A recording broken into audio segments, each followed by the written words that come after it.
Cooper அப்படிங்கிற family man தன்னோட பொண்ணான ரைலியை கூட்டிக்கிட்டு ஒரு கான்சர்ட்டுக்கு வரான்.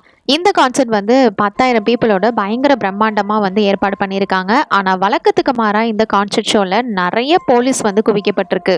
ஒரு கான்சர்ட் ஷோக்கு இவ்வளோ போலீஸ்காரங்க அப்படின்ற பார்த்தா அப்புறமா தான் நமக்கு தெரிய வருது. இங்கே வந்து சீரியல் கில்லர்னு சொல்லப்படுற தி பச்சர் அப்படிங்கிற ஒருத்தன் இந்த கான்சர்ட் ஷோக்கு வரப்போகிறான். அவனை பிடிக்கிறதுக்காக தான் இவ்வளோ செட்டப்புமே. ஆக்சுவலாக இந்த கான்சர்ட்டே ஒரு ட்ராப் தான். மக்கள்ல அவனை வந்து கரெக்டா இந்த போலீஸ் கண்டுபிடிச்சாங்களா இல்லையா, இல்ல அவன் தப்பிச்சிட்டானா, அவன் யாரு அப்படின்றது தான் இந்த ஃபிலிமோட ஸ்டோரியா இருக்க போகுது. இது 2024ல ரிலீஸ் ஆன ட்ராப் அப்படிங்கிற ஹாரர் சைஃபை ஃபிலிம். அதுக்கு முன்னாடி நம்மளோட சேனலை யாரெல்லாம் சப்ஸ்கிரைப் பண்ணலையோ மறக்காம சப்ஸ்கிரைப் பண்ணிடுங்க. இந்த வீடியோக்கு ஒரு லைக்கே தட்டி விட்டுருங்க. பிலடெல்பியா அப்படின்ற ஒரு நகரத்துல கூப்பர் அவனோட ஃபேமிலியோட வாழ்ந்துட்டு இருக்கான். இவனுக்கு ஒரு ஒய்ஃபு 2 பசங்க இருக்காங்க. இப்போ ரைலி கூட ஒரு கான்சர்ட்டுக்கு வந்திருக்கான். எதுக்காகனா இவன் வந்து நல்ல ஸ்கோர் வாங்கியிருப்பான். அதுக்காக அவளுக்கு ஒரு கிஃப்ட் தரது மாதிரி இந்த கான்சர்ட் வந்து அவளுக்கு ரொம்பவே பிடிக்கும். அதனால ரேவன் அப்படிங்கிறவங்களோட கான்சர்ட்டுக்கு தான் இவங்க வந்திருக்காங்க. அந்த சிங்கர் ரேவன் வந்து பஸ்ல இருந்து வராங்க. இவங்கள பாக்குறதுக்காக அவ்வளோ க்ரௌடு வந்து அங்க கூடியிருக்கு. எப்படியோ அவங்க உள்ள போனதுக்கு அப்புறமா இப்ப லைன்ல நின்று டிக்கெட்ஸை காமிச்சிட்டு உள்ள போகணும். எப்பயுமே வந்து இங்க போலீஸ் இதெல்லாம் வந்து இருக்க மாட்டாங்க. ஆனா இங்க வெளியிலேயே கொஞ்சம் செக்யூரிட்டிஸ் எல்லாம் இருந்துட்டு இருக்காங்க. உள்ளேயும் சில போலீஸ் எல்லாம் நின்றுட்டு இருக்காங்க. செக்யூரிட்டி கேமராஸ் எல்லாத்தையும் வந்து பார்த்து செக் பண்ணிட்டு இருக்காங்க. எப்பயும் இவ்வளவு போலீஸ்லாம் இருக்க மாட்டாங்க. இதை பார்க்கவே கூப்பருக்கு கொஞ்சம் டவுட்டா இருக்கு. சரி, தன்னோட பொண்ணு வந்து இங்க குரூப் டான்ஸ் எல்லாம் ஆடிட்டு இருப்பா. தன்னோட பொண்ணுக்கு நல்ல அப்பாவா இருக்கணும் அப்படிங்கிறதுனாலே அவளுக்கு வந்து ஸ்நாக்ஸ் எல்லாம் வாங்கி கொடுத்துட்டு அவ பண்றது எல்லாத்துக்கும் வந்து சப்போர்ட் பண்ணிட்டு இருக்காரு. இங்க நடந்துக்கிறத வச்சே இவ ஸ்கூல்ல எந்த அளவுக்கு இருக்கிறா அப்படிங்கறத கூப்பர் வந்து ஜட்ஜ் பண்றான். இவன் வந்து எல்லா பொண்ணுங்கள்ட்டையும் அவ்வளோ ஈஸியா வந்து பழகிட மாட்டா. கொஞ்சம் தள்ளி வச்சுட்டு அப்படியே ஓரமா தான் இருந்துட்டு இருப்பா. இதை வந்து அவரு நோட் பண்றாரு. இப்போ வந்து இவங்க சீட்டுக்குள்ள போகணும். அப்படி போறப்ப கூட வெளியில நிறைய செக்யூரிட்டிஸ் வந்துட்டு செக்யூரிட்டி கேமரா எல்லாத்தையுமே அலர்ட் பண்ணி செக் பண்ணிட்டு இருக்காங்க. எப்படியோ இவங்களோட சீட்டுக்கு இவங்க 2 பேரும் வந்துடுறாங்க. இந்த இடத்துல செம்ம க்ரௌட் இருக்கு. இப்போ வந்து ஒரு பேண்ட் வச்சுட்டு சும்மா வந்து பெர்ஃபார்ம் பண்ணிட்டு இருக்காங்க. இப்போ இந்த இடத்துலயும் நிறைய செக்யூரிட்டிஸ் எல்லாருமே வந்து இருந்துட்டு இருக்காங்க. வெளியில எந்த பக்கமும் போக முடியாத அளவுக்கு லாக் ஆகியிருக்கு. இப்போ நம்ம கூப்பர் பார்த்தா திடீர்னு காதை முடிக்கிறான். என்னடான்னு பார்த்தா ரேவனோட என்ட்ரி. ரேவன் வந்தது என்ன எல்லாம் சும்மாவா இருப்பாங்க, இவங்க ஃபேமஸான சிங்கர். ஸோ எல்லாம் பயங்கரமா கத்திட்டு இருக்காங்க.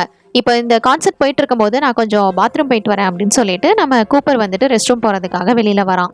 இருந்து வந்து ரெஸ்ட் ரூம்குள்ளே போயிட்டு ஃபர்ஸ்ட் அவனோட ஃபோன் எடுத்து அவனோட கேமராவை வந்து செக் பண்ணுறான். என்னன்னா இவன் வந்து ஸ்பென்சர் அப்படின்னு சொல்லப்படுற ஒரு ஆளை வந்து கடத்தி வச்சிருக்கான். ஆக்சுவலாக கூப்பர் நம்ம நினைக்கிற மாதிரி நல்ல மனுஷன்லாம் கிடையாது. இவன் ஒரு சீரியல் கில்லர். இந்த மாதிரி யாரையாவது சூஸ் பண்ணி கடத்தி வச்சு அவங்கள சித்திரவதை பண்ணி கொள்றது தான் இவனோட வேலையே. இப்போ கூட அந்த மாதிரி தான் ஸ்பென்சரை கடத்தி வச்சிருக்கான். இப்போ அந்த இடத்துல மற்ற ஆளுங்கெல்லாம் ரெஃப்ரெஷ் பண்றதுக்காக வர இவன் வந்து கொஞ்சம் ரிலாக்ஸ் பண்றான். அப்போ பார்த்தா பக்கத்துல அவங்க அம்மா நிக்கிற மாதிரி அவன் வந்து கற்பனை பண்ணிக்கிறான். வெளியில வர ஒரு பக்கம் ஃபுல் பாதுகாப்போட போலீஸ் எல்லாருமே நிக்கிறாங்க. அங்கிருந்து அவன் வெளியில வரும்போது அங்க ஜோடியோட அம்மாவை வந்து மீட் பண்றான். இவங்க பொண்ணு கிளாஸ்ல படிக்கிற ஒரு ஸ்டூடெண்டோட அம்மா தான் அவங்க. இதை பாருங்க, இப்போ இருக்கிற பசங்கள்லாம் இப்படிதான் கொஞ்சம் வினோதமா நடந்துப்பாங்க. ஆனா நம்ம தான் அவங்கள ஆக்டிவிட்டி அப்படி இப்படின்னு பண்ண வச்சு கொஞ்சம் மிங்கிளாக வைக்கணும், என்ன புரியுதா அப்படின்ற மாதிரி சொல்றாங்க. அங்க பேசிட்டு இங்க ரைலி கூட மறுபடியும் இந்த கான்சர்ட்ல வந்து இவன் கலந்துக்கிறான். இப்போ அவளோட சாங்ஸ் எல்லாத்தையும் வந்து மக்களுக்காக பாடிட்டு இப்போ அவளோட ஃபிளாஷ்பேக்கை பத்தி சொல்லிட்டு இருக்கா. அவங்க அப்பாவை பத்தி ஃபீல் பண்ணி பேசிட்டு எல்லாரும் உங்களோட போன்ல வந்து ஃபிளாஷ் லைட் ஆன் பண்ணுங்க அப்படின்ற மாதிரி சொல்ல அதே மாதிரி எல்லாரும் ஃபாலோ பண்றாங்க. அவ இன்னொரு சாங் வந்து இப்போ இவங்களுக்காக பாடுறா. இந்த டைம்ல நம்ம கூப்பர் ஒரு விஷயத்த வந்து நோட் பண்றான். என்னன்னா அங்க நிறைய போலீஸ் ஆஃபீஸர்ஸ் இருக்காங்கல்ல. கிரௌட்ல இருந்து ஒரு மனுஷனை ரேண்டமா வந்து அவங்க இங்க இருந்து கூட்டிட்டு போறாங்க. ஒருவேளை அவன் தான் அந்த சீரியல் கில்லரா இருக்குமோ அப்படிங்கிற மாதிரி அவங்களுக்கு ஒரு டவுட். இந்த சீரியல் கில்லரை பிடிக்கிறதுக்காக தான் இவ்வளோ ஏற்பாடுமே. சரி, எப்படியோ இப்போ வந்து கொஞ்சம் பிரேக் விட்டுருக்காங்க. அதனால நம்ம போயிட்டு டிஷர்ட் வாங்கலாம் அப்படின்னு சொல்லிட்டு இவங்க வந்து அங்கே போறாங்க. இங்கே ஜேமி அப்படிங்கிறவனை இவங்க வந்து மீட் பண்றாங்க. இப்போ நம்ம ரைலியோட அந்த சைஸுக்கு ஏற்ற டிஷர்ட் வந்து வரல. அதனால கொஞ்சம் வெயிட் பண்ணுங்க, இன்னும் கொஞ்சம் நேரத்தில் நிறைய டிஷர்ட்ஸ் வந்துடும். அதில் உங்க பொண்ணுக்கு ஏற்ற சைஸை நான் எடுத்து கொடுக்குறேன் அப்படின்னு இவன் கொஞ்சம் ஃப்ரெண்ட்லியா பேச அந்த சான்ஸை யூஸ் பண்ணி அவன் இவ்வளோ போலீஸ் எதுக்குன்னு கேட்கதான். இவன் வந்து இதெல்லாம் சொல்லக்கூடாது, கொஞ்சம் சீக்ரெட்டு. சீரியல் கில்லர்னு சுத்திக்கிட்டு இருக்கிற தி பச்சர் அப்படிங்கிறவனை பிடிக்கிறதுக்காக தான் இவ்வளோ ஏற்பாடுமே. வெளியிலலாம் ஃபுல்லா பயங்கர போலீஸ் வந்து குவிக்கப்பட்டிருக்கு. எல்லாத்தையும் தரவா செக் பண்ணி தான் இங்கிருந்து வெளியில அனுப்புவாங்க. யாரும் இங்கிருந்து எஸ்கேப் ஆக முடியாது. பேக் ஸ்டேஜ் வழியா மட்டும்தான் போறவங்கள செக் பண்ண மாட்டாங்க. ஆனா அங்கேயும் நிறைய பாதுகாப்பு இருக்குதா அப்படின்ற மாதிரி இவர் வந்து எல்லாத்தையும் சொல்றாரு. இது எல்லாத்தையும் கேட்டு நம்மளும் ஒரு அசட்டுத்தனமான சிரிப்பு சிரிக்கிறாரு. ஏன்னா அந்த பச்சரே இவர் தான். டிஷர்ட் வந்தோன்னு சொல்லுப்பா தம்பி அப்படின்னு சொல்லிட்டு இவர் அங்கிருந்து கிளம்பிடுறாரு. பேக் ஸ்டேஜ் மூலியமா எப்படியாவது எஸ்கேப் ஆயிடலாம் அப்படின்னு சொல்லிட்டு இவர் வந்து அங்க போயிட்டு ஃபர்ஸ்ட் செக் பண்றாரு. ஆனா அந்த வழியாவும் அவ்வளோ ஈஸியாலாம் போயிட முடியாது போல. ஏன்னா அங்கேயும் நிறைய காப்ஸ் வந்து பாதுகாப்புக்கு இருக்காங்க. அதனால இங்க இருந்து அவ்வளோ ஈஸியா யாராலையும் தப்பிக்க முடியாது. என்ன பண்ணலாம் அப்படின்னு இவன் யோசிக்கும் போதுதான் அந்த இடத்துல வந்து ஸ்டெப்ஸ் கிட்ட ஒரு லேடி வந்து அப்படியே குடிச்சிட்டு தள்ளாடிட்டு இருக்காங்க. அவங்கள அப்படியே கீழே தள்ளி விட்டுறான் தெரியாம. படியில மேல இருந்து அவங்க உருண்டு கீழே விழுந்துடுறாங்க. இதனால அங்க எல்லாரும் டிஸ்ட்ராக்ட் ஆயிட்டு பார்த்துட்டு இருக்க இந்த கேப்பை யூஸ் பண்ணி வெளியில போலாம் அப்படின்னு சொல்லிட்டு மெயின் என்ட்ரன்ஸ்க்கு வந்து பார்க்கறான். வந்து பார்த்தா வெளியிலயும் அவ்வளோ போலீஸ் வந்து இருக்கிறாங்க. அப்படின்னா இங்க இருந்து நிச்சயமா நம்மளால தப்பிக்க முடியாது அப்படின்னு சொல்லிட்டு இவன் புரிஞ்சுக்கிட்டு மறுபடியும் ரைலி கூட இந்த கான்சர்ட்டுக்கே வந்து அட்டன் பண்றான். ஏவன் அவங்களோட சாங்ஸ் எல்லாத்தையும் வந்து பாடிட்டு இப்போ வந்து நம்ம இடத்துக்கு ஒரு ஸ்பெஷல் கெஸ்ட் வர போறாங்க, அவங்க நம்மளுக்காக வந்து சேர்ந்து பாட போறாங்க அப்படிங்கிற மாதிரி இவங்க சொல்லி புது கெஸ்ட்டை வந்து இன்ட்ரடியூஸ் பண்றாங்க. இவரு ஒரு சிங்கர் தான். இவர் வந்து கீழே இருந்து ஓப்பனிங் பண்ணி வர அது வந்து ஒரு ஹேட்ச் அங்கே வந்து ஓப்பன் ஆயிருக்கிறத அவன் வந்து பார்க்குறான். இது மூலியமா ஏதாவது எஸ்கேப் ஆக முடியுமோ, சான்ஸ் கிடைக்குமோ அப்படின்னு சொல்லிட்டு ரைலி கிட்ட என்ன பண்றான்னா, நம்ம இதுக்குள்ள போயிட்டு பார்க்கலாமா, ரொம்ப ஜாலியா இருக்கும்னு நினைக்கிறேன் அப்படின்ற மாதிரி சொல்ல, என்னப்பா ரொம்ப வினோதமா பேசிட்டு இருக்கீங்க, கான்சர்ட் என்ஜாய் பண்ணுங்க அப்படிங்கிற மாதிரி அவ சொல்லிடுறா. அப்புறம் வந்துட்டு நம்ம இங்கே இல்லை அப்படின்னா நிச்சயமா இவங்களுக்கு சந்தேகம் வந்துடும். அதனால இங்கே தான் வேற இருந்தாகணும். ஐயோ கிடைச்ச சான்ஸ் வேற மிஸ் ஆகுதே அப்படின்னு சொல்லிட்டு அது க்ளோஸ் ஆகிறத வந்து அப்படியே வெறிக்க வெறிக்க பார்த்துட்டு இருக்கான். இவனால எதுவும் பண்ண முடியல. ரைலி கிட்ட நான் போயிட்டு உனக்கு டிஷர்ட் பார்த்துட்டு வந்துடுறேன் அப்படின்னு சொல்லிட்டு வெளியில வந்து வந்திருப்பான். அப்படி வந்தவன் என்ன பண்றான்னா நம்ம ஜேமியை வந்து ஃபாலோ பண்ண ஆரம்பிக்கிறான். அவன் வந்து எப்படி போறான் வரான் அப்படின்றத. நீங்க கொஞ்ச நேரம் மட்டும் வெயிட் பண்ணுங்க பாஸ், நான் வந்து சீக்கிரமா அந்த டிஷர்ட் எடுத்துட்டு வந்துடுறேன் அப்படின்னு சொல்லிட்டு இவனோட ஐடி கார்டை வச்சு அவன் வந்து ஒரு ரூம்குள்ள உள்ள போறான். இதுதான் வந்து எம்ப்ளாயர்ஸ்க்கான ரூமு. இங்கே தான் வந்து டிஷர்ட்ஸ் எல்லாம் இப்போ இருக்க போகுது. இந்த கார்டை வந்து இவன் பின்னாடியே வந்து எப்படியோ அவனுக்கே தெரியாம தூக்கிட்டு இவனுக்கு ஹெல்ப் பண்ற மாதிரி நம்ம கூப்பர் வந்து ஆக்டிங்கை கொடுத்துட்றான். அப்பதான் அந்த பச்சரை பத்தி இவனும் வந்து பேசுறான். அவன் ஒன்றும் சாதாரணமான ஆள்லாம் இல்லை. இவ்வளோ நாளா போலீஸ் வந்து அவனை எக்ஸாமின் பண்ணியிருக்காங்க. அவனுக்கான போட்டோ கூட ஏதோ வர ஒரு லீடு கிடைச்சிருக்கு போல இருக்கு. இங்க இருக்கிற எல்லா போலீஸ் ஆஃபீஸுமே பயங்கரமா வர ட்ரெயின் ஆகியிருக்காங்க. இது பாருங்க, இதுதான் அவங்களுக்கு கிடைச்ச லீடு. அதனால எப்படினாலும் இன்னைக்கு அவங்கள வந்து தப்பிக்க விட மாட்டாங்க. அதோட ஒவ்வொருத்தருக்கு இடையிலயும் வந்து டவுட் வரக்கூடாதுன்னு பாஸ்வேர்டை வர செட் பண்ணியிருக்காங்க. அது கூட ஹாமில்டன் அப்படிங்கிற மாதிரி இந்த லூசு பையன் எல்லாத்தையுமே நம்ம கூப்பர் கிட்ட சொல்லிடுறான். அதுக்கப்புறம் என்ன, அங்கிருந்து வந்தோடனே எம்ப்ளாயர்ஸ் ரூம்குள்ள இவன் அந்த அக்சஸ் கார்டை வச்சுக்கிட்டு உள்ள நுழையிறான். உள்ள போனா நிறைய போலீஸ் ஆஃபீஸர்ஸ் எப்படி வந்து பச்சரை வந்து பிடிக்கணும், எல்லாரும் எவ்வளோ அலர்ட்டா இருக்கணும் அப்படிங்கிறத பத்தி தான் வந்து சொல்லிட்டு இருக்காங்க. இவங்களுக்கு லாஸ்டா கிடைச்ச அந்த போட்டோ க்ளூவை வச்சு எல்லாத்தையும் வந்து காமிச்சிட்டு இருக்காங்க. இவன் வந்து சாதாரண ஒரு எம்ப்ளாயர் மாதிரி தான் இந்த இடத்துல வந்து உள்ள நுழையிறான். ஏன்னா அங்க இருக்கிற யாருக்கும் இவன் மேல சந்தேகம் வந்துடக்கூடாதுல. அதனால அந்த கீ அக்சஸ் கார்டு இருக்கும்ல, அதை வந்து அப்படியே காலர்ல மாட்டிக்கிட்டு அங்க வந்து அப்படியே கேஷுவலா உள்ள வந்து ஒர்க் பண்ற மாதிரி பார்த்துட்டு இருக்கான். பக்கத்துல வந்தாதான் இன்னும் அவங்க என்ன பிளான் பண்றாங்க அப்படிங்கறதை இவனால தெளிவா கேட்க முடியும். அதுக்காக தான் இப்படி ஒரு பிளானை போட்டு இப்போ உள்ள நுழைஞ்சிட்டான். இங்க வந்ததுமே அவனுக்கு லாஸ்டா கிடைச்சிருக்க அந்த போட்டோ க்ளூஸ் அதெல்லாம் வச்சு இவனும் வந்து என்ன மாதிரி போட்டோ கிடைச்சிருக்கு அப்படிங்கறத அவன் வந்து பாத்துக்கிறான். அப்புறம் என்ன, அங்க இருக்கிற ஒரு போலீஸ் ஆஃபீஸர் கொஞ்சம் சக்கரை வேணுப்பா அப்படின்ற மாதிரி சொல்ல, இவனும் கேஷுவலா இங்கே தான் ஒர்க் பண்ற மாதிரி எடுத்து ஃப்ரெண்ட்லியா வந்து மூவ் பண்றான். எப்படி ஹேண்டில் பண்ணணும் அப்படின்னு நம்ம ஆளுக்கு கரெக்டாக தெரிஞ்சிருக்கு. அப்புறம் போலீஸ் பேக்ல இருந்து ஒரு வாக்கி டாக்கி எடுத்துக்கிட்டு இந்த ரூம்ல இருந்து வெளியில கிளம்பிடுறான். ஏன்னா இவங்க எல்லாரும் என்ன பிளான் போடுறாங்க, கரண்டா என்ன நடந்துட்டு இருக்குன்னு தெரிஞ்சுக்கணும்ல. வெளில வரையில அந்த ஜோடியோட அம்மா வர திருப்பி வர இவன் கண்டுக்காம போக பாக்குறான். என்ன பார்த்துட்டு அவாய்ட் பண்றீங்களா அப்படின்னு சொல்லிட்டு இவன் வந்து கொஞ்சம் சண்டை போட ஆரம்பிக்கிறா. இவங்க ரெண்டு பேத்துக்குள்ளேயும் கொஞ்சம் ஆர்குமெண்ட் ஆகுது. அப்ப அங்க இருக்கிற ரெண்டு போலீஸ் ஆஃபீஸர் என்னாச்சு, இவங்க என்ன சண்டை போட்டுட்டு இருக்காங்க அப்படின்னு சொல்லிட்டு இவங்க பக்கமா வர அந்த பக்கம் ஏதோ ஆள் கத்துற சத்தம் கேக்குது. என்னாச்சோ அப்படின்னு சொல்லிட்டு பதறி போயிட்டு பார்த்தா அங்க வந்து போலீஸ்காரங்க பச்சர் மாதிரி ஒரு டவுட்ல இருக்கு அப்படின்னு சொல்லிட்டு ஒரு ஆளை வந்து அரெஸ்ட் பண்ணிட்டு போறாங்க. அங்கே இருக்கிற ஒரு சீனியர் ஆஃபீஸரை பார்த்து இவன் வந்து கொஞ்சம் ஷாக் ஆகுறான். ஏன்னா அது ஜோஸ்பென். இப்போ அவங்கள பார்த்தோன்னா வேற வழியே இல்லையே அப்படின்னு சொல்லிட்டு இவன் வந்து உள்ளே வந்துடுறான். ஏர்பட் வந்து போட்டுக்கிறான். சரி கான்சர்ட்டை தான் என்ஜாய் பண்ணுறான் போல அப்படின்னு பார்த்தா பைபிள் வெளியில் போலீஸ்காரங்க என்ன பேசிட்டு இருக்காங்க அப்படின்னா அந்த வாக்கி டாக்கி வச்சிருக்கான்ல, அது மூலியமா இவன் வந்து கரண்ட்டாக வந்து எல்லாத்தையும் தெரிஞ்சுக்க ஆரம்பிக்கிறான். அதில் என்ன சொல்கிறாங்கன்னா, நம்ம பிடிச்சிட்டு போன ஆள் வந்து சரியானவன் கிடையாது, பச்சர் கிடையாது, நம்ம தப்பாக அரெஸ்ட் பண்ணிட்டோம் அப்படிங்கிற மாதிரி சொல்கிறாங்க. இதை கேட்டதுமே இவனுக்கு கொஞ்சம் பேனிக் ஆகுது. ஐயோ அப்படின்னா நம்ம மாட்டிப்போமா, என்ன பண்ணுறது அப்படின்னு சொல்லிட்டு பிளான் பண்ணிட்டு இருக்கான். இவனை சுற்றி நிறைய போலீஸ்காரங்க வேற வராங்க. கொஞ்சம் சஸ்பீஷியஸாக இருக்கிறவங்கள வேற வந்து அவங்க அரெஸ்ட் பண்ணி கூட்டிகிட்டு போகிறாங்க. மட்டும் இல்லாமல் போலீஸ்காரங்களுக்கு இன்னொரு லீடு வேற கிடைச்சிருக்கு. அந்த பச்சர் வந்து எப்படி இருப்பான் அப்படிங்கிற ஒரு சின்ன அடையாளம் அவங்களுக்கு தெரிஞ்சிருக்கு. அரௌண்ட் ஒரு 30 to 35+ தான் அவனுக்கு வந்து ஏஜ் இருக்கும். அது மட்டும் இல்லை அவனோட வலதுபுற கையில் வந்து மிருகத்தோட டாட்டூ வந்து போட்டிருப்பான் அப்படிங்கிற மாதிரி சொல்ல, ஐயோ இந்த அடையாளத்தை பார்த்தா அவ்வளோதானே அப்படின்னு சொல்லிட்டு நல்ல வேலையாக அங்கே இருக்கிற ஒரு பேக்கில் வந்து ஒரு பிரேஸ்லெட் மாதிரி இருக்கும், அதை வந்து எடுத்துட்டு கையில் மாட்டிக்கிறான். ஏன்னா அது வந்து தெரியாமல் இருக்கணும் அப்படிங்கிறதுக்காக. ஃபோன்லயே இங்கிருந்து வெளியில போறதுக்கான வழி எப்படி இருக்கு, எங்க இருக்கு அப்படிங்கறத வந்து அவன் செக் பண்ணிக்கிறான். ரைலி கேட்டா, ஐயோ என்னோட கிரெடிட் கார்டை நான் டிஷர்ட் வாங்கின இடத்துலயே விட்டுட்டேன், நான் போய் பார்த்துட்டு வரேன் அப்படின்னு சொல்லிட்டு இப்போ வந்து வெளியில வரான். வந்து இவன் ஃபுல்லாக செக் பண்ணும்போது ரேடியோவில் என்ன பேசிக்கிறாங்க அப்படின்னா, ஃபுல்லாக இந்த இடத்த சுற்றி FBI வந்து இது பண்ணியிருக்காங்க, சரவுண்ட் பண்ணியிருக்காங்க. வெளியில் வந்து ஸ்ட்ரீட்ஸில் யாரும் போகலாம் முடியாது, தப்பிக்க முடியாது, பேரிகேட்ஸ் எல்லாம் வச்சு எல்லாமே வந்து தயாராக இருக்குது அப்படின்னு சொல்லிட்டு இருக்காங்க. அப்படின்னா நம்ம வேறு ஏதாவது டைவர்ட் பண்ணணுமே அப்படின்னு ஃபயர் அலாம் அங்கே இருக்கும். சரி, இதை ஆன் பண்ணிடலாமா அப்படின்னு கூப்பர் வந்து யோசிக்கிறான். ஆனால் எல்லா இடத்துலையும் சுற்றி வந்து செக்யூரிட்டி கேமரா இருக்குது. இதை பண்ணால் இவன் தான் வேற தெரிஞ்சிடும். அதோட அந்த ஜோஸ்பின் வந்து கொஞ்சம் புத்திசாலியாக தான் இருக்காங்க. எப்படினாலும் இந்த அலாரம் ட்ரிக்கெல்லாம் வச்சு அவன் ஏதாவது ஒன்று பண்ணுறதுக்கு வாய்ப்புகள் இருக்கா, அதனால நம்ம வந்து உஷாராக இருக்கணும் அப்படின்னு சொல்லிட்டு இருக்காங்க. இந்த பிளானை நம்ம போட வேணாம், வேறு ஏதாவது ஐடியா பண்ணுவோம் அப்படின்னு ஃப்ரைஸ் வந்து வறுக்கிற மிஷின் இருக்கும்ல, அதில் வந்து எதையோ ஒன்று வோல்டேஜை வந்து பயங்கர ஹையில் வச்சிடறான். வச்சுட்டு இந்த பக்கம் வந்துடுறான். அந்த லேடி உள்ளே போயிட்டு பார்க்குறாங்க, 2 எண்ணெய்டப்பா உள்ள எண்ணெய்க்குள்ளே கொதிச்சுக்கிட்டு இருக்கு. ஐயோ என்னடா இது அப்படின்னு சொல்லிட்டு அவங்க பார்த்துட்டு இருக்க அந்த கேப்பில் கொதிக்கிற எண்ணெயில் இன்னும் எண்ணெயை போட்டால் என்ன ஆகும், அது பாட்டிலோட அந்த இடமே வந்து சின்ன ஒரு ஆக்சிடென்ட் ஆகிருது, ஃபுல்லாக வந்து வெடிச்சிருது. அப்படி வெடிச்சதுமே அங்கே இருக்கிற எல்லாருமே வந்து டிஸ்ட்ராக்ட் ஆகுறாங்க. அச்சோ என்னாச்சோ அப்படின்னு சொல்லிட்டு எல்லா போலீஸுமே வந்து செக் பண்ணுறதுக்காக அந்த இடத்துக்கு வராங்க. கேப்பில் நம்ம ஆள் என்ன பண்ணுறான்னா, அங்கே இருக்கிற ஒரு ஏப்ரான் எடுத்துக்கிட்டு அங்கே வந்து வேலையில் போயிடலாம் அப்படின்னு சொல்லிட்டு ரூஃபுக்கு வந்து போகிறான், ரூஃபோட டாப்புக்கு. பார்த்தா அங்கேயும் வந்து போலீஸ் நிற்கிறாங்க. அது ஒன்றும் இல்லை, இந்த மாதிரி கிச்சனில் ஒரு சின்ன ஆக்சிடென்ட் ஆகிடுச்சு, ரிலாக்ஸ் பண்ணுறதுக்காக வந்தேன் அப்படின்னு வந்து சமாளிக்கிறான். அவங்களும் வந்து கீழே கன்ஃபார்ம் பண்ணுறாங்க இது மாதிரி நடந்திருக்கா அப்படின்னு சொல்லிட்டு. ஆமான்னு வந்து சொல்கிறாங்க. இருந்தாலும் இவங்க வந்து இவனை செக் பண்ணுறாங்க. உன்னை வந்து நாங்கள் செக் பண்ணணும், அதனால அந்த பாஸ்வேர்டு வந்து சொல்லு அப்படின்னு சொல்ல, நல்ல வேலையாக இவனுக்கு தான் தெரியுமே அந்த ஜேமி பையன் வளரி வச்சிருக்கானே. ஸோ ஹாமில்டன்னு சொன்னதும் சரி என்னதான் இருந்தாலும் இவங்களுக்கு வந்து டவுட்டாக தான் இருக்கும், உன்னோட ஐடி கார்டு காட்டு அப்படின்னு வந்து சொல்கிறாங்க. நல்ல வேலையாக அந்த ஏப்ரான்குள்ளேயே வந்து ஐடி கார்டு இருக்கும். அதனால அதை எடுத்து அவன் எல்லாத்தையுமே வந்து காமிக்கிறான். ப்ரிப்பேர்டாக இவன் வச்சிருந்தது பண்ணியிருந்ததுனால இப்போ நல்ல வேலையாக இந்த போலீஸ் வந்து இவனை விட்டுடுறாங்க. இது சந்தர்ப்பமாக யூஸ் பண்ணி இந்த ஜோஸ்பின் அப்படிங்கிறவங்க யார் அப்படிங்கிறத பற்றி அவன் வந்து இவங்க கிட்ட கேட்குறான். அவங்க ஒரு ஃபேமஸான போலீஸ் ஆஃபீஸர். அவங்க தான் வந்து சீரியல் மர்டர்ஸ் இவ்வளோ நாளாக வந்து நடந்துட்டு இருக்கிற அந்த சீரியல் கில்லரை வந்து பிடிச்சிருக்கிறவங்க. அதில் அவங்க ரொம்ப ஃபேமஸ் அப்படின்ற மாதிரி சொல்கிறாங்க. இதை கேட்டுட்டு இவனும் வந்து ரொம்பவே டவுனாக வந்து கீழே இறங்கி வரான். இறங்கி வந்து பார்த்தா அந்த இடத்துல வந்து சின்ன ஆக்சிடென்ட் நடந்ததுல அந்த பொண்ணு ரொம்பவே கஷ்டப்பட்டுட்டு இருக்கிறா. அவளுக்கு பக்கத்துலேயே இவனோட அம்மா, கூப்பரோட அம்மா வந்து நின்றுட்டு இருக்கிற மாதிரி அவன் வந்து கற்பனை பண்ணுறான். கரெக்டாக இந்த இடத்துக்கு ரைலி வேற வரா. என்ன அப்பா வினோதமாக ஏதோ பண்ணிட்டு இருக்காரு அப்படின்னு சொல்லிட்டு அவங்க அப்பா கிட்ட போயிட்டு பேசுகிறா. எல்லாம் ஒன்றும் இல்லைம்மா, ஜோடியோட அம்மா வேற வந்துட்டாங்க, கொஞ்சம் பேசி டென்ஷன் பண்ணிட்டு இருந்தாங்க, அதனால தான் வேற ஒன்றும் இல்லை அப்படிங்கிற மாதிரி கூப்பர் வந்து சமாளிக்கிறான். அப்போ ரைலி இருந்துட்டு, அப்பா இதுக்கு மேலே நீங்கள் இதெல்லாம் வந்து ஒரி பண்ணிக்க வேணாம், நான் என்னோட பக்கத்தில் இருக்கிற ஃப்ரெண்ட்ஸ் கூட எல்லாருக்கூடையும் கொஞ்சம் ஃப்ரெண்டாக இருக்க ட்ரை பண்ணுறேன், அதனால நீங்கள் இதுக்கு மேலே ஒரி பண்ணாதீங்க அப்படிங்கிற மாதிரி சொல்கிறா. இப்போ நம்ம வந்து நம்மளோட சீட்ஸ்க்கு போகலாமா அப்படின்னு சொல்லிட்டு இவங்களோட சீட்டுக்கு வந்து அவங்க 2 பேரும் வந்துடுறாங்க.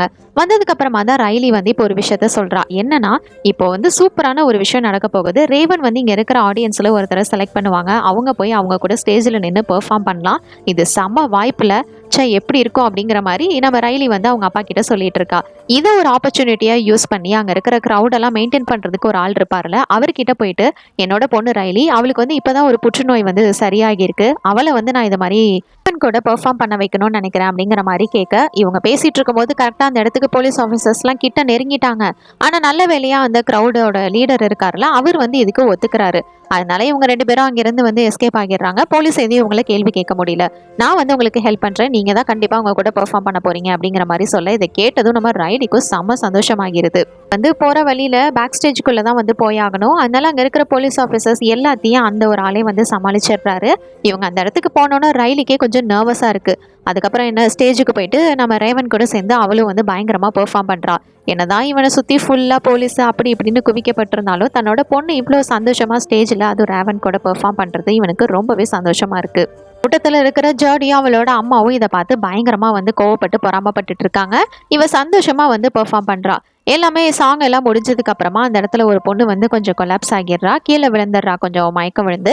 அப்போ நம்ம கூப்பர் தான் வந்து அந்த பொண்ணுக்கு வந்து ஹெல்ப் பண்ணுறான். அவளை கூட்டிகிட்டு போயிட்டு வீல் சேரில் உட்கார வச்சு, உனக்கு என்ன வேணும், என்னாச்சு, ஒன்றும் இல்லை, ரிலாக்ஸர் அப்படின்னு சொல்லி அவளுக்கு ஜூஸ்லாம் குடிக்க கொடுக்குறான். எல்லாத்தையுமே வந்து ஜோஸ்பின் பார்த்துட்டு தான் இருக்காங்க. இருந்தாலும் இவன் தான் அந்த பட்சர் அப்படிங்கிறதே உங்களுக்கு கரெக்டாக வந்து தெரியாது. அதனால அங்கேருந்து போயிடுறாங்க. இவனும் இந்த பொண்ணை வந்து நல்லா டேக் கேர் பண்ணி பார்த்துக்கிறதுனால அந்த ஆளும் அங்கே இருக்கிற அந்த லீடரும் வந்து இவங்களுக்கு ஹெல்ப் பண்ணுறாங்க. நான் வந்து உங்களுக்கு என்ன ஹெல்ப்னாலும் பண்ணுறேன் அப்படின்னு. இதை சான்ஸை யூஸ் பண்ணி இவளோட கண்டிஷன்னால நான் வந்து பேக் ஸ்டேஜ் வெளியில் போயிடலாமா, ஏன்னா நிறைய க்ரௌடு வேற இருக்குது, இவளுக்கு வேற உடம்பு முடியல அப்படின்ற மாதிரி இந்த சான்ஸை யூஸ் பண்ணி நம்ம கூப்பர் கேட்குறான். ஓ கண்டிப்பாக அப்படிங்கிற மாதிரி அவங்களும் ஒத்துக்கிறாங்க. இல்லையா, பல மணி நேரமாக இந்த கான்சர்ட்டை நடத்தி இப்போ வந்து முடிச்சிடுறாங்க. இந்த கான்சர்ட்டே ஒரு ட்ராப் தான், இவனை பிடிக்கிறதுக்காக தான் இந்த கான்சர்ட்டே வந்து ரெடி பண்ணியிருந்திருப்பாங்க. இப்போ இந்த கான்சர்ட்டும் முடிஞ்சிருச்சு. சரி பேக் ஸ்டேஜ் வெளியில் போயிடலாம் அப்படின்னு இவன் ட்ரை பண்ணுறான். ஆனால் அந்த பக்கமும் நிறைய செக்யூரிட்டிஸ் போலீஸ் வந்து இருக்காங்க. அவங்களெல்லாம் தாண்டி இவனால் ஒன்றும் பண்ண முடியாது.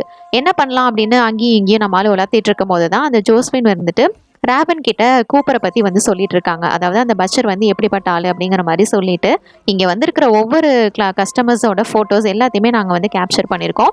எல்லாரோட டீட்டெயில்ஸும் எங்கள் கிட்ட இருக்கு. அதனால ஒவ்வொருத்தரையும் தரவா செக் பண்ணி நாங்கள் வந்து கண்டிப்பாக அவனை பிடிச்சிருவோம் அப்படிங்கிற மாதிரி சொல்லிட்டு இருக்காங்க. பேசிட்டு இருக்கிறது இங்கே பண்ண ஏற்பாடு எல்லாத்தையுமே நம்ம கூப்பர் வந்து தெரிஞ்சுக்கிறான். தெரிஞ்சுக்கிட்டு ராவன் கிட்ட வந்து நான் ரைலி பற்றி உங்ககிட்ட கொஞ்சம் பேசணும் அப்படிங்கிற மாதிரி இவளை வந்து தனியாக ட்ரெஸ்ஸிங் ரூமுக்கு வந்து கூட்டிகிட்டு போகிறான். இவளோட நிலைமையை பற்றி ஹெல்த் கண்டிஷன்ஸ் இருக்குது அப்படின்னு சொல்லி தான் கூட்டிகிட்டு போயிருப்பான். ஆனால் உள்ளே போயிட்டு ஸ்பென்சரோட வீடியோ வந்து அவன் காமிக்கிறான். அவளுக்கு ஒன்றுமே புரியல. இவங்க எல்லாரும் தேடிட்டு இருக்க அந்த பச்சரே நான் தான். அதனால நீ ஒழுங்கா எனக்கு ஹெல்ப் பண்ணி இங்கேருந்து வெளியில் போகிறதுக்கு ஹெல்ப் பண்ணனா இவனை நான் உயிரோட விட்டுருவேன்.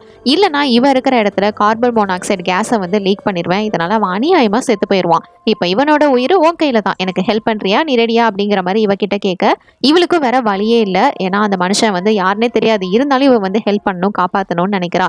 அதனால இவளோட கார்லேயே இவங்க 2 பேரையும் இங்கேருந்து வெளியில் கூட்டிகிட்டு போகிறா. இவ கூட இவங்க 2 பேரும் வரதுனால அங்கே இருக்கிற போலீஸ் யாருமே இவங்களை வந்து செக் பண்ணல. ரொம்பவே ஃப்ரீயாக அவங்க வந்து போகிறாங்க. காரில் ஏறி பேக் ஸ்டேஜ் மூலியமாகவே இவங்க எல்லாரும் வெளியில் வந்து போகிறாங்க. இவங்க காரு அப்படின்றதுனால எந்த போலீஸ் ஆஃபீஸருமே வந்து இவங்கள செக் பண்ணவே இல்லை. அங்கே வெளியில் வந்து ஒரு பக்கம் இந்த ஜோஸ்பின் வந்து எல்லாரையுமே ஐடென்டிஃபை பண்ணி செக் பண்ணி தான் அனுப்பிச்சிட்டு இருக்காங்க. ஆனால் இப்போ வரைக்கும் எந்த ஒரு க்ளூவுமே அவங்களுக்கு கிடைக்கல. என்னடா இது அப்படிங்கிற மாதிரி வெக்ஸையாக அவங்க வந்து பார்த்துட்டு இருக்கிறாங்க. ஒரு பக்கம் இவன் வந்து வெளியில் வந்துடுவான்ல.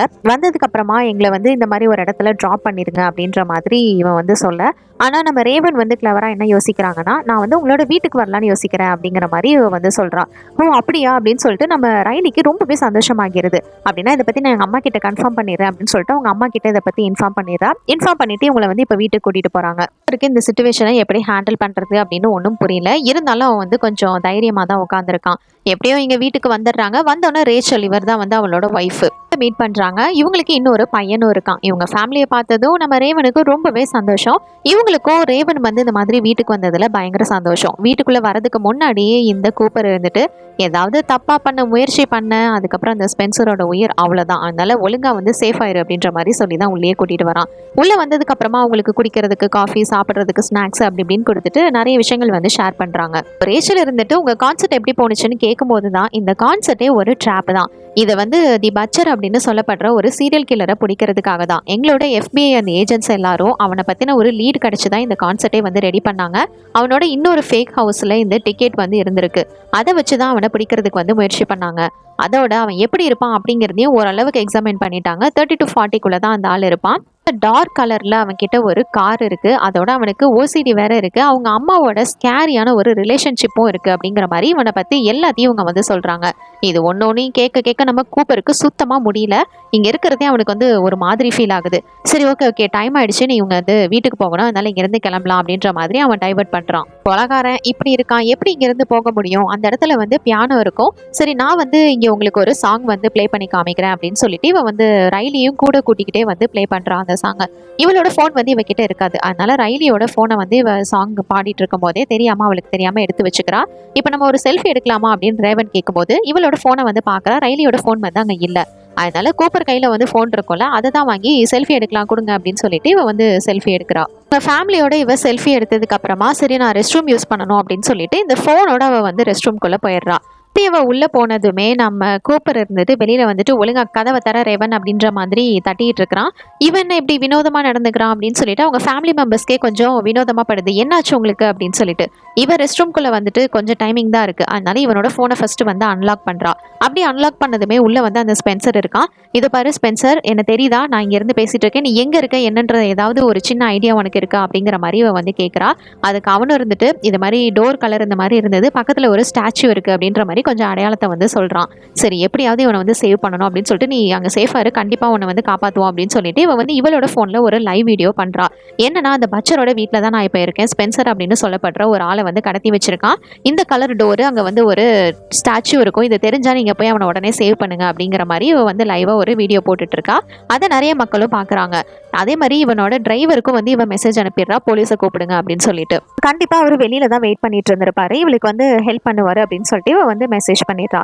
இப்போ மறுபடியும் கூப்பரோட ஃபோன் ஆன் பண்ணலான்னு பார்த்தா அது வந்து அன்லாக் ஆயிடுது. இப்போ எதுவும் பண்ண முடியல. வெளியில வேற ஒரு பக்கம் அவன் பயங்கரமா கத்திக்கிட்டு இருக்கான். கொஞ்ச நேரத்துக்கு அப்புறமா இவன் தான் அந்த பச்சர் அப்படிங்கிற மாதிரி இவன் வந்து சொல்லிடுறா, கூப்பர் தான் பச்சர் அப்படின்னு. அவங்க ஃபேமிலி மெம்பர்ஸ்க்கு பயங்கர ஷாக்கு. அது சொன்னதுக்கு அப்புறமா ஏதோ வினோதமான சத்தம்லாம் கேட்குது. இவன் கொஞ்சம் பயத்திலே வந்து கதவை திறந்துட்டு வெளியில போனா இவன் கொஞ்சம் கூப்பர் வந்து கொஞ்சம் அப்படியே நர்வஸா அங்கிட்டு இங்கிட்டும் வந்து சுத்திக்கிட்டு இருக்கான். வெளியில வந்ததுமே அவகிட்ட இருந்து முதல்ல போனை தான் வாங்கி பாக்குறான். அன்லாக் பண்ணி போனை பார்த்தா அங்க வந்து ஸ்பென்சர் இல்ல. அங்க இருந்து அவன் வந்து எஸ்கேப் ஆயிடுறான். இதுக்கு காரணம் நீ தானே அப்படின்னா, இதுக்கப்புறம் என்னோட பணியாடு வந்து நீ தான் அப்படின்னு சொல்லிட்டு இவளை கூட்டிக்கிட்டு அங்க இருக்கிற கராஜ்க்கு வந்து போறான். எனக்கு இருக்கிற ஒரே ஆப்ஷன் நீ தான். அதோட நான் உன்னை வந்து என்னோட இடத்துக்கு கூட்டிட்டு போயிட்டு கொடூரமா கொல்ல போறேன். நீ தான் என்னோட கடைசி விக்டிமாவும் இருப்ப. அதுக்கப்புறம் என்னையே நான் வந்து அழிச்சிருப்பேன் அப்படின்ற மாதிரி இவன் எல்லாத்தையும் சொல்லிக்கிட்டு அவனோட கிரைம் பேக் ஒன்று இருக்கும், அதெல்லாத்தையும் எடுத்துட்டு வரான். இவன் வந்து இவனோட அம்மா மாதிரி பேசுறதுக்கு வந்து ட்ரை பண்றா. ஆனா என்ன பண்ணாலும் சரி இவனை வந்து அதெல்லாம் ஏமாத்த முடியல. நீ என்ன ட்ரை பண்ணாலும் நான் வந்து உன்னை கொல்றதை நிறுத்த போறது இல்லை அப்படின்னு சொல்லிட்டு ரேச்சலோட கார்ல இவங்க கிளம்புறாங்க. ஏன்னா இவனோட கார் வந்து எப்படி இருக்கும் என்னங்கிறது எல்லாமே போலீஸ்க்கு தெரியும் இல்லையா. அதனால ரேச்சலோட கார் எடுத்துக்கிட்டு இவங்க வந்து இங்க இருந்து கிளம்ப போறாங்க. இப்ப கராஜ் ஓபன் பண்ணதுமே அங்க வெளியில நம்ம ஃபேமிலி வந்து இவனோட ஃபேமிலி வந்து நின்றுட்டு இருக்காங்க. ரைலி எல்லாருமே ரொம்பவே வந்து சோகத்திலையும் பயத்திலையும் அழுதுட்டு இருக்காங்க. என்ன ஆச்சுப்பா உங்களுக்கு அப்படின்னு சொல்லிட்டு. எப்படா இவங்களை வந்து ரயிலோட ரூம்ல தானே அடைச்சு வச்சோம், எப்படி வெளில வந்தாங்க அப்படின்னு ஷாக்கிங்ல பாத்துட்டு இருக்கான். அங்க இருந்த ஜன்னலை அவன் மறந்துருப்பான். அது மூலியமா இவங்க 3 பேருமே வெளியில வந்துடுறாங்க. இவங்கள பார்த்ததும் இவனுக்கு என்ன பண்றது அப்படின்னு ஒண்ணுமே புரியல. இவனை பத்தின உண்மை வேற தெரிஞ்சிருச்சு. இதை பாருங்க அப்படின்னு பேச வர அப்ப இவ்வளவு ரேவனும் வந்து அந்த இடத்துக்கு இருந்து வெளியில வந்துடுறா. உங்களுக்கு ஒன்றும் பிரச்சனை இல்லையே அப்படின்னு சொல்லிட்டு பேசிட்டு இருக்க போலீஸும் எல்லாருமே இந்த இடத்துக்கு வந்து சரௌண்ட் பண்ணிடுறாங்க. நம்ம கூப்பரோட ஃபேமிலி வந்து சேஃப்டி பண்ணணும் அப்படின்னு சொல்லிட்டு அவங்க எல்லாரையும் ஒரு கார்ல அனுப்பி வச்சிடுறாங்க. இந்த கேப்ல நம்ம கூப்பர் என்ன பண்றான்னா ஒரு போலீஸோட கெட்டப்ப வந்து போட்டுக்கிறான். ரேவனும் இங்க இருந்து கிளம்பலாம் அப்படின்னு சொல்லிட்டு அவங்க கார்ல வந்து கிளம்புறாங்க. அப்படி கிளம்பும் போது இவங்களோட டிரைவர் அங்க இல்ல. அதுக்கு பதிலா ஒரு போலீஸ் ஆஃபீஸர் தான் இருக்காரு. ஏன்னா இவங்களோட பாதுகாப்புக்காக. எல்லாரும் இங்கேருந்து கிளம்புனதுக்கு அப்புறமா இப்போ வீட்டுக்குள்ளே நம்ம போயிட்டு சர்ச் பண்ணலாம், அவனை வந்து பிடிக்கலாம் அப்படின்னு சொல்லிட்டு இவங்க வந்து தேடிட்டு உள்ளே போகிறாங்க. பார்த்தா அந்த இடத்துல வந்து ஒரு சின்ன வழி இருக்குது, டனல் மாதிரி. அந்த வழி மூலயமா பக்கத்து வீட்டு யார்டுக்கு வந்து போக முடியுது. அப்படின்னா அவன் வந்து இங்கேருந்து எஸ்கேப் ஆயிட்டான் அப்படிங்கிறத அவங்க புரிஞ்சுக்கிறாங்க. இந்த பக்கம் நம்ம ரேவனை கூட்டிகிட்டு ஒரு காரில் வந்து போலீஸ் ஆஃபீஸர் வந்துட்டு இருக்காருல, அவர் திடீர்னு காரை ஒரு இடத்துல நிறுத்தி அவளோட கையில் வந்து ஹேண்ட்கஃப் போட்டுடுறாரு. அவளுக்கு ஒன்றுமே புரியல. போலீஸ் ஆஃபீஸர் தானே, எதுக்காக இப்படிலாம் பண்ணுறீங்க அப்படின்னு சொல்லிட்டு இவ கேட்டா. அப்போ தான் அவன் வந்து ஃபேஸை ரிவீல் பண்ணுறான். போலீஸ்லாம் கிடையாது, நம்ம பட்சர் தான். போலீஸோட வேஷத்துல இவன் தான் வந்து இப்ப ரேவனை மறுபடியும் வந்து கடத்திட்டு வந்திருக்கான். இதுக்கப்புறம் கண்டிப்பா உன்னை என்னோட இடத்துக்கு தான் நான் கூட்டிட்டு போயிட்டு கொல்ல போறேன் அப்படின்னு சொல்ல இவளுக்கு வந்து இப்ப என்ன பண்றது அப்படின்னு ஒண்ணுமே புரியல. இந்த இடத்துல இவங்க வந்துட்டு இருக்கும் போது கொஞ்சம் கிரௌடடா இருக்கு, டிராபிக்கா வேற இருக்கு. அதனால இவங்க கார் வந்து ஒரு இடத்துல நிக்க வேண்டியதாகிறது. அப்படி நிற்கும் போது இவ ஜன்னலை இறக்கிட்டு போலீஸை கூப்பிடுங்க அப்படிங்கிற மாதிரி சொல்லிடுறா. ரேவனை இது மாதிரி மக்கள் பார்த்ததுமே ரொம்பவே சந்தோஷப்படுறாங்க. அவங்க வேற போலீஸை கூப்பிடுங்கன்னு சொல்லிடுறாங்களா, அதனால இவங்களுக்கு கொஞ்சம் டவுட் ஆகுது. அதனால இந்த காரை மூவ் பண்ண விடாம முன்னாடி வந்து நின்னுக்கிறாங்க. இந்த இடத்துல ரேச்சலோட கொஞ்சம் துணியெல்லாம் இருக்கிறத நம்ம கூப்பர் வந்து பார்க்குறான். ஃபுல்லாக அங்கே வந்து செட் பண்ணி வச்சிடுறான். இப்போ இவ்வளோ வந்து எப்படியாவது இந்த ஹேண்ட் கஃபை ரிலீஸ் பண்ணிட்டு தப்பிக்கணும் அப்படின்னு வந்து முயற்சி பண்ணுறா. ஒரு வழியாக போராடி கடைசியாக அந்த ஹேண்ட் கஃபையும் எடுத்துட்டு காருக்குள்ளேருந்து இறங்கி வெளியில் வந்துடுறா. எப்படியோ மக்களோட மக்களாக வந்து அவள் கலந்துடுறா. ஏன்னா இங்கே மாதிரி வந்துட்டோம் அப்படின்னா நிச்சயமாக நம்ம வந்து சேஃப் ஆயிடுவோம் அப்படின்னு சொல்லிட்டு அவள் வந்து இங்கே வந்து கலந்துடுறா. அவங்க வந்த காரை போலீஸும் ஃபுல்லாக வந்து சரௌண்ட் பண்ணிடுறாங்க. அப்படி வந்ததுமே பயங்கரமாக வந்து சுட்டு தள்ளுறாங்க. ஏன்னா அவன் உள்ளே தான் இருப்பான் அப்படின்னு. உள்ளே செக் பண்ணி பார்த்தா உள்ளே யாருமே இல்லை. அவனும் வந்து எஸ்கேப் ஆயிடுறான். ஆக்சுவலாக அந்த ரேச்சலோட ட்ரெஸ் இருக்கும்ல, அதை வந்து போட்டுக்கிட்டு நார்மலாக மக்களோட மக்களாக இவனும் வந்து மூவ் பண்ண ஆரம்பிச்சிடுறான். அப்படியோ இப்போ ரேவனுக்கு வந்து எந்த ஒரு பிரச்சனையும் இல்லை. அவங்க வந்து சேஃபாக இங்கே வந்து இருந்துட்டாங்க. அங்கே இருக்கிற ஒரு தெரிஞ்ச ஃபேன் மூலியமாக தான் இவங்க வந்து எஸ்கேப் ஆகிருப்பாங்க. எப்படியோ வந்து ஹெல்ப் பண்ணதுக்கு ரொம்ப தேங்க்ஸ் அப்படின்ற மாதிரி ஸ்பென்சரையும் வந்து பார்க்குறாங்க. ஏன்னா இவங்க ஹெல்ப் பண்ண போய் தான் அவனும் வந்து எஸ்கேப் ஆகிட்டான். இப்போ வீட்டில் வந்து நம்ம ரேச்சல் மட்டும் இருக்காங்க. அவங்களோட பசங்க எல்லாத்தையும் அவளோட தங்கச்சி வீட்டில் விட்டுட்டு இவங்க மட்டும் வந்து இருந்துட்டு குக் பண்ணிட்டு இருக்காங்க. அப்போ ஜோஸ்பின் வந்து அங்கே வந்துட்டு நீங்களும் இங்கே இருக்கிறது வந்து சேஃப் இல்லை, அதனால நீங்களும் வந்து ஒளிஞ்சிக்கலாம்ல அப்படிங்கிற மாதிரி கேட்க, இல்லை நான் இங்கே தான் இருக்கணும் அப்படின்ற மாதிரி வந்து ஃபீலிங்ஸோட சொல்லிட்டு இருக்கா. உங்களோட சேஃப்டிக்கு வெளியில் நாங்கள் கொஞ்சம் போலீஸை வந்து நிற்க வைக்கிறோம், இப்போ இங்கேருந்து கிளம்புறேன் நான், நீங்கள் வந்து கொஞ்சம் சேஃபாகவே இருங்க அப்படின்னு சொல்லிட்டு ஜோஸ்பின் வந்து அங்கேருந்து கிளம்பிடுறாங்க. அந்த ஸ்பென்சரை நம்ம ஆள் வந்து கடத்தின வீடியோ வந்து இவ வந்து போட்டு பார்த்துட்டு இருக்கா. அப்படி பார்த்துக்கிட்டு அங்கே வந்து குக் பண்ணிட்டு இருப்பா. அப்போ பார்த்தா இவளுக்கு பின்னாடி தான் கூப்பர் வந்து உட்காந்துருப்பான். மட்டும் இங்கே இருக்க அப்படின்னா கண்டிப்பாக இது அந்த ஜோஸ்பினோட வேலையாக தான் இருக்கணும், அவங்க தான் உன்னை இங்கே வந்து செட் பண்ணியிருப்பாங்க அப்படிங்கிற மாதிரி இவன் சொல்ல, ஆமாம் அது உண்மைதான், என்னை வந்து அவங்க தான் இங்கே செட் பண்ணியிருக்காங்க அப்படிங்கிற மாதிரி இவ்வளோ வந்து ஒத்துக்கிறா. ஆக்சுவலாக கொஞ்ச நாளைக்கு முன்னாடியே உங்கள் மேலே வந்து எனக்கு சந்தேகம் இருந்தது. ஏன்னா உங்களுக்கு வேறு எதுவும் அஃபேர் இருக்கும் அப்படின்ற மாதிரி நான் நினச்சேன். உங்களோட ட்ரெஸ்ஸில் இருந்து அந்த ஹாஸ்பிட்டல் க்ளீன் பண்ணுற ஃப்ளூயிடோட வாசம் வந்தது. அதனால நான் வந்து உங்களை ஃபாலோ பண்ண ஆரம்பித்தேன். அப்போ தான் நீங்கள் வேறு ஒரு வீட்டுக்கு போகிறத நான் நோட் பண்ணேன். அங்கே இந்த மாதிரி ஒரு டிக்கெட் வேறு இருந்தது. கான்சர்ட்டோட டிக்கெட் தான். அதனால நீங்க பட்சரா இருக்க மாட்டீங்க அப்படின்னு சொல்லிட்டு நான் இவங்களுக்கு ப்ரூவ் பண்ண நினைச்சேன். ஆனா அது உண்மை இல்ல அப்படின்னு நீங்க வந்து ப்ரூவ் பண்ணிட்டீங்க அப்படின்னு சொல்லிட்டு அவ ஃபீலிங்ஸோட பேசிட்டு இருக்கா. இதெல்லாம் கேட்டதும் இவன் வந்து அப்படின்னா உனக்கு எல்லாம் தெரிஞ்சிருச்சு. அப்புறம் என்ன? இதுக்கப்புறம் நான் வந்து உன்ன கடைசியா கொன்னுட்டு நானும் வந்து செத்துருவேன் அப்படிங்கிற மாரி அவன் வந்து சொல்றான். அவனோட எக்யூப்மெண்ட்ஸ் அதெல்லாம் எடுத்து அவன் வந்து கத்தி எடுத்துட்டு இவள வந்து கொல்ல வரும்போது இவன் என்ன சொல்றான்னா, நம்ம வந்து இத ஒரு செலிப்ரேஷனா வந்து என்ஜாய் பண்ணலாம். நான் உங்களுக்காக வந்து பை பண்ணியிருக்கேன். அத வந்து நம்ம சாப்பிட்டு ஃபர்ஸ்ட் என்ஜாய் பண்ணலாம் அப்படிங்கிற மாரி சொல்றான். சரின்னு இவனும் வந்து அதுக்கு ஒத்துக்கிறான். பையன் இவனுக்கு சர்வ் பண்ணிட்டு இவ்வளவு ஒரு வாய் சாப்பிட்றா. சாப்பிட்டதுக்கு அப்புறமா தான் இவன் நம்பி வந்து அதை சாப்பிட ஆரம்பிக்கிறான். ஏன்னா இதுல ஏதாவது அவ கலந்து கொடுத்துட்டான்னா அதோட இதுக்கு முன்னாடி இவன் பண்ண எல்லா கொலைகளையும் பத்தி இவகிட்ட வந்து ஷேர் பண்ணிட்டு இருக்கான். அந்த மாதிரி சாகுறது எனக்கு ஒரு மன அமைதியை கொடுத்தது. அதே மாதிரிதான் இப்ப நான் உன்னையும் வந்து கொல்ல போறேன் அப்படின்னு சொல்லிட்டு இவன் சம கோவத்துல வந்து பேசிட்டு இருக்கான். இப்படியே அவன் பேசிட்டு இருக்கும் போது பார்த்தா திடீர்னு அவனுக்கு ஏதோ மயக்கம் வர மாதிரி இருக்கு. என்னடா அது அப்படின்னு சொல்லிட்டு அவனுக்கே ஒன்றும் புரியல. இவன் சாப்பிட்டது தானே நம்மளும் சாப்பிட்டோம் அப்படிங்கிற மாதிரி பார்க்கும்போது தான் தெரியுது இவனோட பேக்ல இருக்கிற அந்த மெடிசன், அந்த ஒரு மருந்தவே ட்ரக்கவே வந்து இவளுக்கு வந்து இவனோட பையில மட்டும் அவ கலந்து கொடுத்துருந்துருக்கா. அதை சாப்பிட்டுதான் அவனுக்கு வந்து கொஞ்சம் மயக்கம் வர மாதிரி ஃபீல் ஆகுது. இடத்துல அவன் பயங்கரமா கத்த ஆரம்பிக்கிறான். வெளியில வேற பார்த்தா அவங்க அம்மா வந்து நின்றுட்டு இருந்துட்டு மான்ஸ்டர் அப்படின்னு சொல்லிட்டு இவனை பயங்கரமா திட்டிட்டு இருக்கிறாங்க. இதெல்லாம் பார்த்து அவன் இன்னும் வந்து டென்ஷன் ஆகுறான். இப்போ அவங்க அம்மா கிட்ட தான் வராங்க. அப்படி வந்து பார்த்தா அது எல்லாருமே வந்து போலீஸ் தான். இவனை பிடிக்கிறதுக்காக ரெடியா நிக்கிறாங்க. அவங்களும் வந்து இவனை வந்து ஷூட் பண்ணி பிடிக்க ட்ரை பண்றாங்க. ஆனா இவன் வந்து பயங்கர ஸ்ட்ராங்கா இருந்தாலும் எல்லாரையும் கொஞ்சம் அடிச்சு போட்டு அங்கிருந்து தப்பிக்கிறதுக்கு தான் முயற்சி பண்றான். ஆனா எப்படியோ கடைசியா ஜோஸ்பின் வந்து அங்க வந்து இவனை பிடிச்சிடுறாங்க. இவனை ஒரு வழியா அரெஸ்ட் பண்ணிட்டாங்க. அரெஸ்ட் பண்ணி இவனை வந்து இங்க இருந்து கூட்டிட்டு போறாங்க. அப்படி கூட்டிட்டு போறதுக்கு முன்னாடி இது வந்து ரைலியோட சைக்கிள், நான் வந்து இதை ஒரு தடவை பிடிச்சிக்கலாமா அப்படின்னு சொல்லிட்டு அதை வந்து இது பண்ணி பார்த்து ஃபீல் பண்ணிட்டு இருக்கான். அந்த நேரத்துல இவனோட ஃபேமிலியும் வந்து அங்க வராங்க. இவனோட பொண்ணு பையன் எல்லாருமே வந்திருக்காங்க. ரைலி வந்து அவங்க அப்பா கிட்ட போயிட்டு ரொம்பவே எமோஷ்னலா வந்து பேசிட்டு இருக்கா. என்னப்பா ஆச்சு, ஏன் இப்படி எல்லாம் பண்றீங்க அப்படின்னு சொல்லிட்டு கொஞ்சம் எமோஷ்னலா பேசிட்டு இருக்கா. அதுக்கப்புறம் அவன் அங்கிருந்து கூட்டிட்டு போயிடுறாங்க. பண்ணி இவனை கூட்டிட்டு போகும்போது தான் தெரியுது இவன் வந்து கையில ஒரு கம்பியை எடுத்துட்டு வந்திருக்கான்னு. அந்த பைசைக்கிள் வந்து பார்த்துட்டு வரேன் அப்படின்னு சொல்லியிருப்பான்ல, அந்த சைக்கிள்ல இருந்து இந்த கம்பியை தான் எடுத்திருப்பான். இது மூலியமா அவன் ஒரு அசட்டுத்தனமான சிரிப்பை சிரிச்சுக்கிட்டே அந்த லாக் ஓபன் பண்றான். இங்க வீட்டுல உட்காந்து ஜேமி வந்து நியூஸ் பாக்குறான். நியூஸ் பார்க்கையில தான் தெரியுது இவ்வளோ நாளா நம்ம ஹெல்ப் பண்ணது ஒரு கிரிமினலுக்கா அப்படின்னு சொல்லிட்டு. ஏன்னா அந்த பட்சருக்கு தானே இவன் எல்லா இன்ஃபர்மேஷனையும் கொடுத்து ஹெல்ப் பண்ணிட்டு இருந்திருப்பான். அப்புறம் இந்த படத்தோட கதையை முடிச்சிருக்காங்க. இந்த படத்தை பத்தி நீங்க என்ன நினைக்கிறீங்க என்னோட கமெண்ட் செக்ஷன்ல ஷேர் பண்ணிக்கோங்க. இது மாதிரி வேற ஏதாவது படத்தை பத்தியோ சீரிஸ் பத்தியோ நான் பேசணும்னு நினைச்சாலும் மறக்காம கமெண்ட் செக்ஷன் லீவ் பண்ணுங்க. அட்டில் தான் டாடா பபாய் ஃப்ரம் உங்கள் தமிழ் பொண்ணு.